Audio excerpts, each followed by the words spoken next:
some he gave, and some he didn't. You may be seated in the presence of the Lord. Gifts. Gifts. He gave some.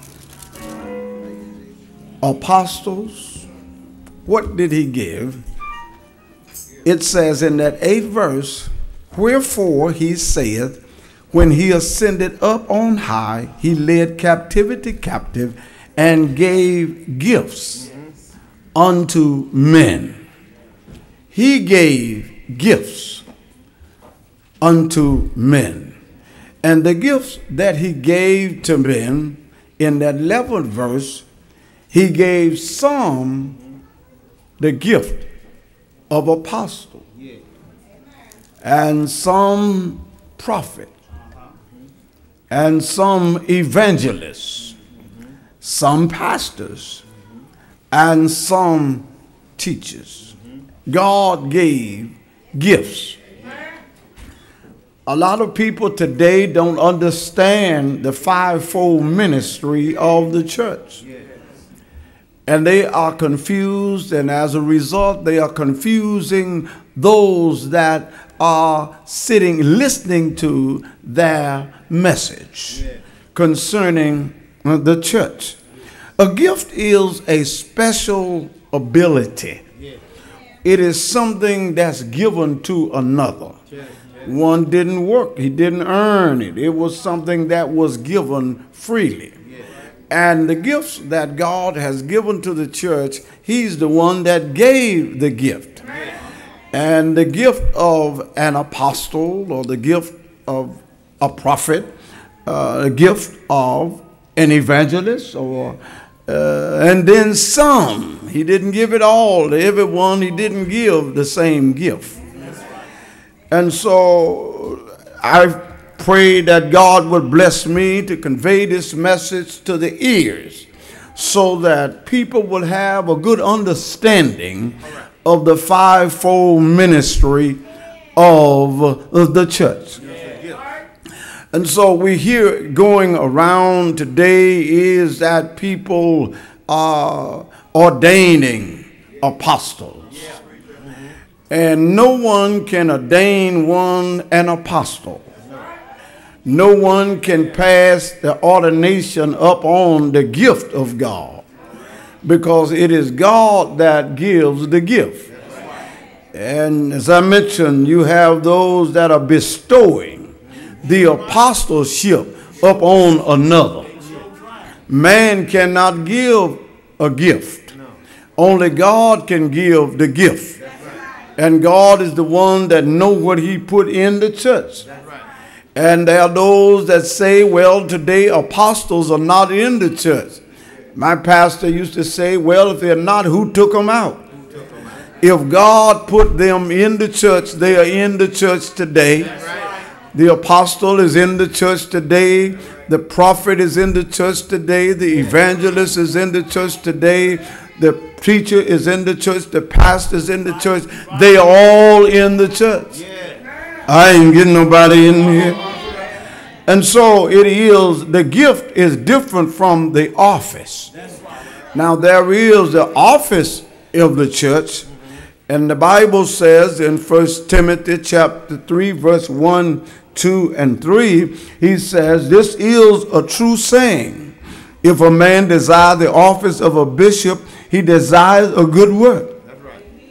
A bishop then must be blameless, the husband of one wife, vigilant, sober, of good behavior, given to hospitality, apt to teach. The qualifications of a bishop. If one desire the office of bishop, then he must qualify, being blameless. I said blameless. No one can raise up and a yellow flag go up and say, wait a minute, this person does not qualify because I have an accusation, because this person has done this, or this person is living in adultery. I ain't getting nobody in here.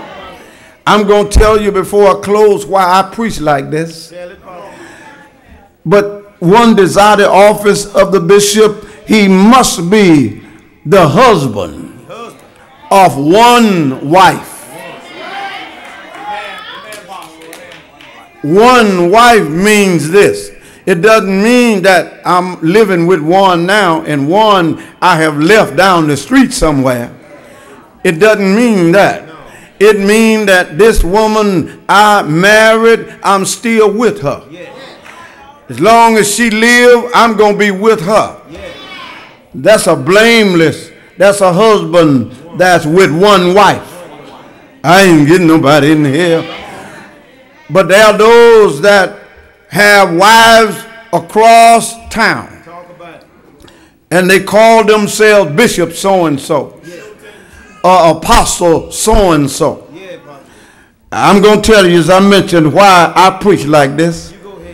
But you must be blameless. Let me tell you the reason why you must be blameless. You cannot oversee and instruct someone if you all messed up. If your life is all out of place, how in the world can you lead somebody else into the right path and you in the wrong path? So that's why the office of a bishop, one desire it, he must be blameless. The husband of one wife, not one wife got children over here, another wife got children over here, and you're not staying with either one of them. You can't lead anyone in the path of righteousness because your life got to back up what you say. I ain't getting nobody in here. Vigilant must be one that have focus.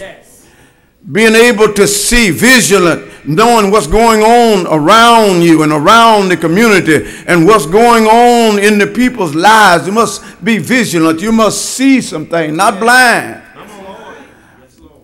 You see, my eyes, I'm seeing what's going on around us and around the world today and not getting caught up in all of these fags that go on. Faith-based stuff. I ain't got nobody in here. Sober. A drunk person don't really know what's going on. But the bishop, the one that desires the office of the bishop, must be sober, not drunk, of good behavior. He must behave himself. I said he must behave himself. Be blameless. Given to hospitality and apt to teach. Meaning this, if someone need instruction, be apt to give it to them. Give them the directions that they should go in. Point them in the way and teach them the ways of God. So the office of a bishop is one thing. One can desire to become a bishop. You can desire the office, but the gift that God has given comes from God.